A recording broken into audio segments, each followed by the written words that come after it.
इथे डोश्याचं पीठ घेतलेलं आहे, टोमॅटो कापून घेतलेला आहे, गाजर घेतलेला आहे, इथे आतमध्ये ही काकडी किसलेली आहे आणि माझ्याकडे मूग शिजलेले होते ते पण मी घेतलेले आहे, ते आतमध्ये आहे त्यामुळे दाखवते मी. इथे मिरची आणि कोथिंबीरीचे दाणे घेतलेले आहे. ओके, आणि ते पण आता टाकून घेते याच्यात. आता इथे चवीला थोडंसं मीठ, कारण मी डोश्याच्या पिठात घातलं होतं, आणि जिरेपूड, चवीनुसार साखर घालायची. गोड आणि तिखट खूप छान लागतं. आता हे मिक्स करून घेऊया. एकदम हेल्दी असा डोसा बनणार आहे, कलरफुल. खूप भारी होतं, खूप भारी म्हणजे टेस्टी. आता याच्यामध्ये थोडंसं तेल टाकू, थोडंसंच तेल. आता याच्यामध्ये केलेलं वरण जर असेल तर ह्याच्यात थोडंसं टाकू शकता.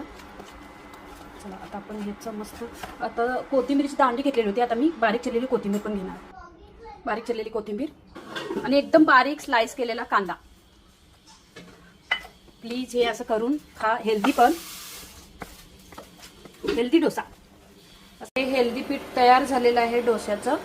मी इथे पॅन ठेवलेला आहे आणि पॅनवरती थोडंसं तेल टाकलं. आता पॅन तापलेला आहे आणि आम्ही इंडक्शन आता हे पीठ भाजायला वापरतो, त्यामुळे थोडंसं पीठ पडलेलं आहे आजूबाजूला, प्लीज लक्ष देऊ नका. आणि ह्या पॅनवरती थोडंसं असं धिरड्याप्रमाणे करून घ्यायचं, पातळ.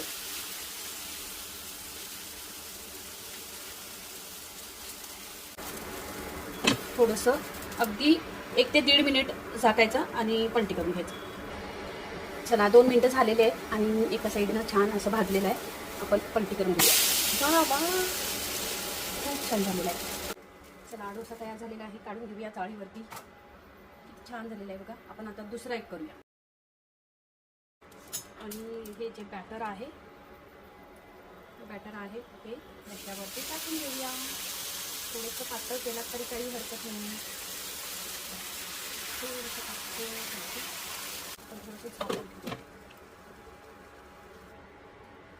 झाकण काढायचं 2 मिनिटांनी. मस्त झालेला आहे डोसा. एका साईडनं परतवून घ्यायचा. आता मला हा तव्यावर, वाव छान,